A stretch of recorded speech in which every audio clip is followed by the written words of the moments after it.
Hi everyone, my name is Raj. I run Prettyfy Photography with my partner Fee.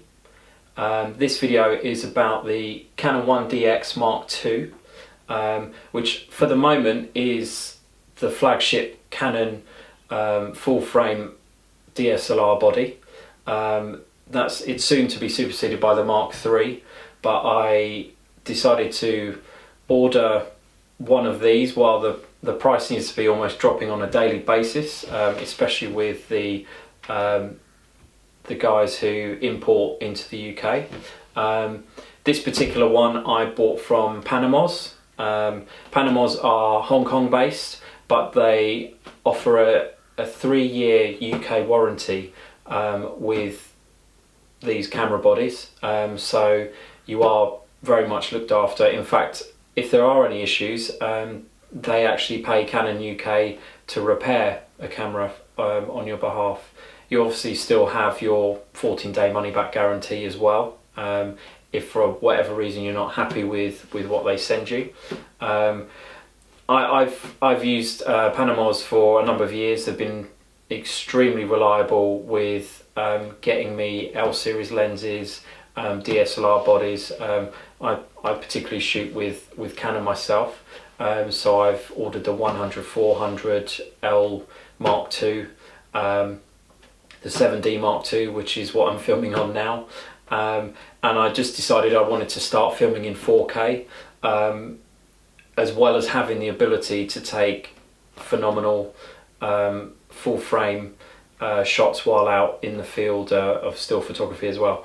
So I've bought a 1DX Mark II, as I said, through Panamoz. I messaged them before I place an order just to say, is there any movement in the price at all? I've been a long-term customer and they were very good. So they did actually give me a discount for actually messaging them and actually having a conversation with them.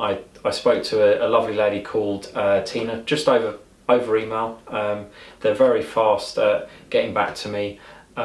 She basically taught me through the ordering process of this camera, and also processing the discount, and then personally gave me the tracking number where they sent it via UPS. She expected it to arrive within 5 days, and it did arrive on the 5th day. It would have arrived on the 4th day had it not been for all the storms we're getting in the UK at the moment. The planes weren't actually arriving from the hub in Frankfurt to the UK, so it was delayed 1 day. But anyway, it arrived five working days from placing my order with Panamoz, and it was also nice. 2 days later, I got a message from Tina just to say, hope everything's okay, did it arrive okay, let me know if there are any issues, and obviously I was able to report back that it arrived without a hitch. UPS, from my experience, tend to look after packages. They don't get bashed around in transit. So yeah, the camera arrived in its original packaging, all sealed up just like it should be, with all of the accessories, and I'm very, very happy with the service of Panamoz, and also very happy with the 1DX Mark II. Now I'm just going to go through an unboxing of a 1DX Mark II. I've obviously opened this already, but I've packaged it all back up so I can talk through what you get in the box, how do you put it all together, that kind of thing. Sometimes it helps to just see someone run through that, so that's what I'm going to be doing today. So basically, if it's an off-the-shelf unit, it should come in a box like this, and literally you just open up the top, and then there's a top little cardboard shelf where you would have your discs. So there is a solution disc and also an instruction manual CD. Then you would have quite a thick manual which goes through all the features on the 1DX Mark II. I've read through this and it is comprehensive and very easy to find things if you're in a rush out in the fields trying to look something up. I do recommend carrying this with you when you're out and about, especially on the first few shoots that you're using it. And then there is the wired LAN manual as well to a computer. So there's those bits in the top. There is also the eyepiece, which I'll come back to when we've got the body out. So I'll just put that to the side. Okay, then the next section, the packaging of Canon is great because it ensures, even if for whatever reason your box is damaged, the contents are unlikely to be damaged at all. Down the side is your strap for your shoulder, for your neck. They are quite comfortable. What's nice about the 1DX is that the embroidery is actually in gold, which I think is quite nice. Some people might think it's a little bit tacky, but each to their own. And then basically this is the sort of packaging that you get the full frame body in, which is protected by quite a thick cardboard, but also the camera body itself is surrounded by a bubble wrap pocket. And then also when you take that off, you've got sort of like a soft cloth which just stops any rubbing or abrasion if there was vibration in the box during shipping. So then you've got the body with its cap over where the lens goes, and I'll talk about that in a bit.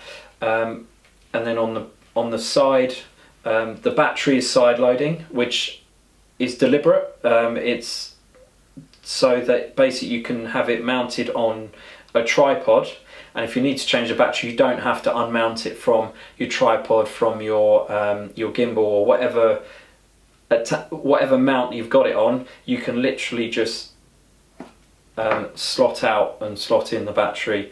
There's a protective rubber cover, obviously because the battery isn't fitted during shipping and while it's at a shop. So they have that little protective cover just to seal the internals where the battery goes. So I'll just put those to the side.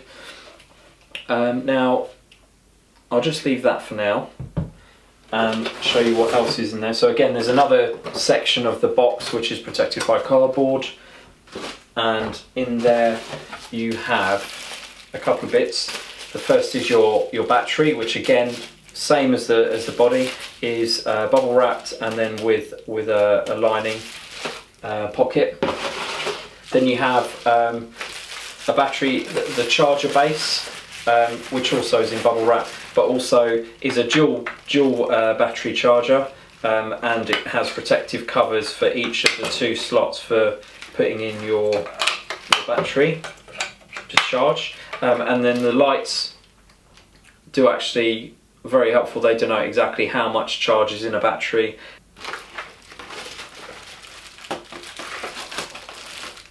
So I will just put that to the side.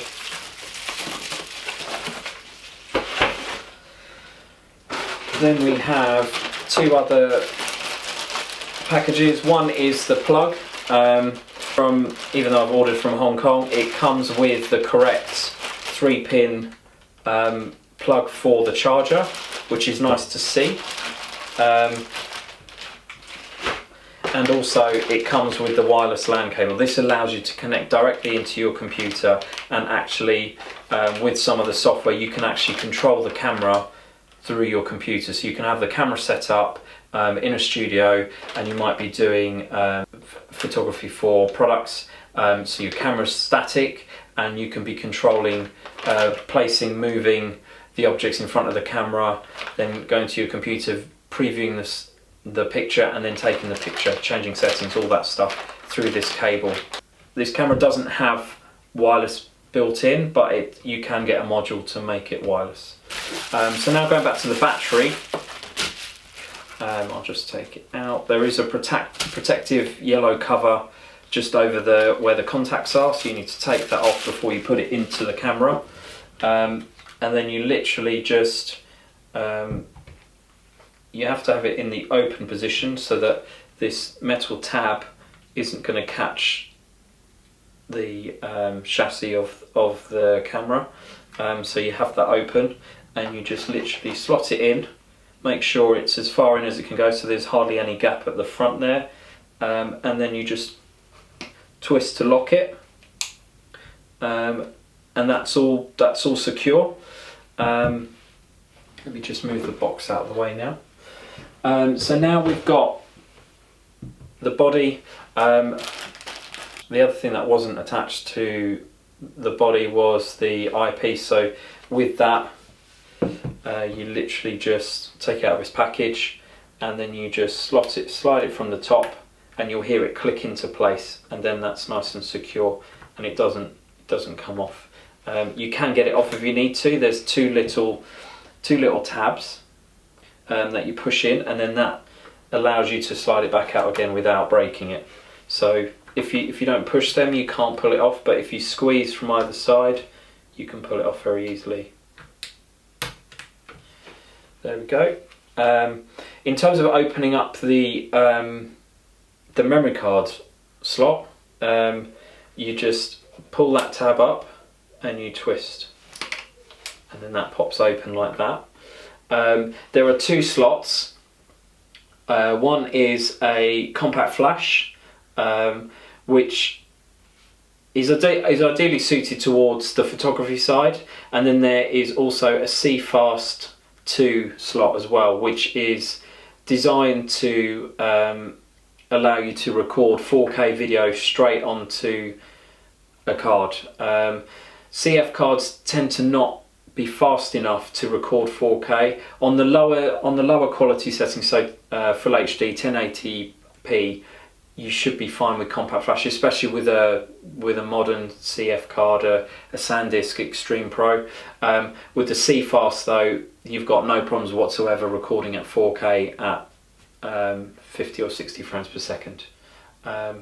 So I'll just show you putting a card in there. I've got a couple of cards. I recommend always having at least 2 cards, even starting out, because even when you're out and about, if for whatever reason you run out of space, which you can do quite quickly, especially if you're recording at 4K, it's good to have that second card to put in there, rather than having to go through and preview your footage, delete stuff while you're out and about. Ideally you want to keep hold of everything. So the cards I recommend are Extreme Pro SanDisk. They are very expensive, especially the CFast 2 ones, but from my experience they've been ultra reliable. They also come with a software called Rescue Pro, which I have had to use on a non-SanDisk card, and it allows you to basically recover any data on a corrupt card, so you can retrieve your software. And every Extreme Pro card comes with that, with a registration key, so you can download that off the SanDisk website and then install it on your computer, Mac or PC. So I've already opened this, so it has a little protective case for the card itself. I've just got a 64 gig card at the moment, just to try things out. It's guaranteed write speed of 130 megabytes a second, but they do say that it will read at 525 and write at 430.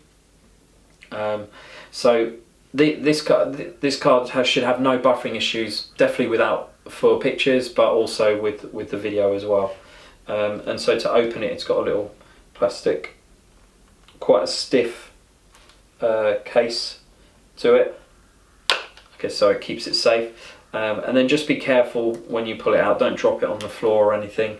This card actually goes in the CFast 2 slot, which is actually the orangey yellow tab there. This compact flash goes in the first tab, which has got a grey release tab. So I'm just going to slide that in, and it will go straight in. What's actually quite nice is that if you're in a rush or out in the field and you're trying to desperately change your cards, it won't actually let you put the wrong card in the wrong slot. So if I try and put it in the compact flash slot, it doesn't actually let you.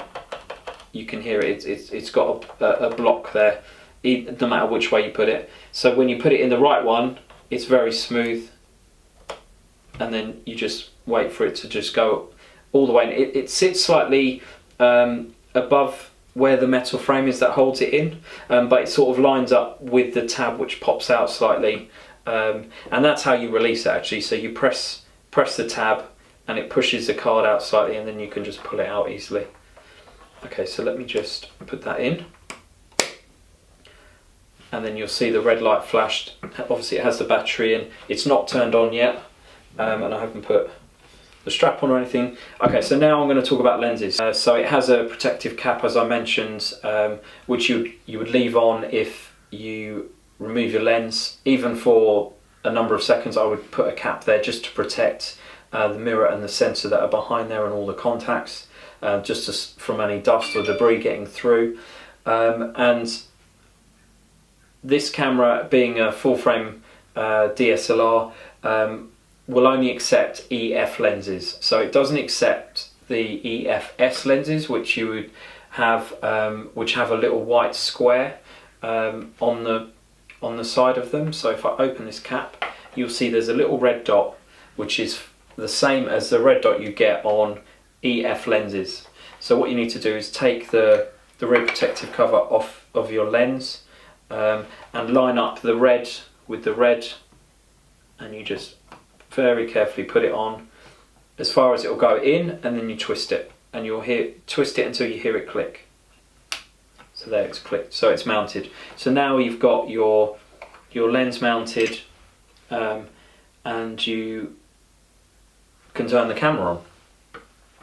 Also, what's quite handy is that the two protective caps for the lens and the camera body, they actually slot together, so they can be stored and stop any debris sort of getting in there while they're in your bag, while they're out. And then you've got your lens cover there. So then turning it on, it's very simple. You've got a toggle here, and you just literally put it to the on position. This bit here will tell you how many shots you've taken. As you can see, the file number is 003, so I've literally only taken 2 test shots with this one. And then you have your typical Canon menus just through here. If you wanted to see what the camera sees as live view, you would press the start stop button there, and there you go, it's on the screen. Obviously you're just getting the wall and a very dark scene there, so that's not a great demo of the image quality, but you get the idea. And then if you want to go to video mode, you just literally toggle it across, and what's interesting is if you have it in 4K, it does apply a crop to the footage. It's not using the full sensor, it's actually applying a 1.4 crop. So if you had 100mm lens at 100mm, a zoom lens at 100mm, the actual frame that it's recording is actually 140mm. It's 1.4 times whatever the lens length is at. Okay, so there you have the preview of live view, and then to flick back you just press it again, and then it'll bring back your menu. So I'll just talk through changing the modes. Obviously I've got it in priority. If you want to change it to T or to full manual, there is a button here called mode. So it doesn't have the wheel which has all of those preset priority modes on there. It has a little button here, and then you basically would just toggle between whichever one you wanted. So if you wanted TV, then you could change it, and then obviously if you wanted to change anything on there, you press the Q button, and then you can use the joystick, and then you can use the toggle wheel to sort of move between the options. So this little joystick here, very useful. You can very quickly change what you're doing, and then Q again to come out of that. And then when you want to preview shots, you would just press the play button, and then again to come back out. And then to turn it off, you would literally just turn it back to the off position. It would clean the sensor, and then it just shuts down there. So that's the unboxing a 1DX and sort of getting it fired up for the first time, as I said, I would recommend reading the manual and getting fully familiar with the camera just at home. Just turn it on, take some pictures around the house, get used to holding it, particularly with the lens you're going to be using. I mean, this is a very small lens, so it's not having an impact on the sort of centre of gravity of the body. But if you have a 100, 400, if you had a 400 prime, 500 prime, obviously the weight distribution is going to be very different. So I would get used to it with the lenses you're going to actually be using. And then go from there. Then take it out in the fields, maybe do sort of like a dry run of using it out somewhere.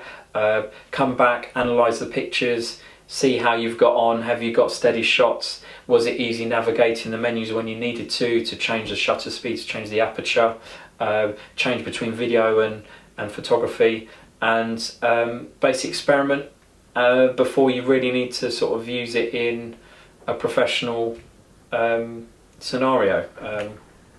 But yeah, I think it's a fantastic camera. They're obviously, being the professional range, they are weather sealed cases, so it should be fine to use in light rain, but I would recommend just covering up, because obviously it's a lot of money, so you want to sort of reduce any chances of there being any problems with it as a result of climatic conditions. And also, when you bring it in from a cold environment, maybe leave it wrapped up, leave it in its packaging, whatever bag you carry it in, just so that you allow it to acclimatise to the temperature before taking off the lens and allowing condensation to get into the camera. So just leave it all in situ how you've carried it in, just so it can sort of come up to temperature for at least an hour or so, and then take it out, take off the batteries, put them on charge, etc. Well, I hope you found this quick video useful, talking about getting up and running with the 1DX Mark II, and I wish you all the best in your using this camera.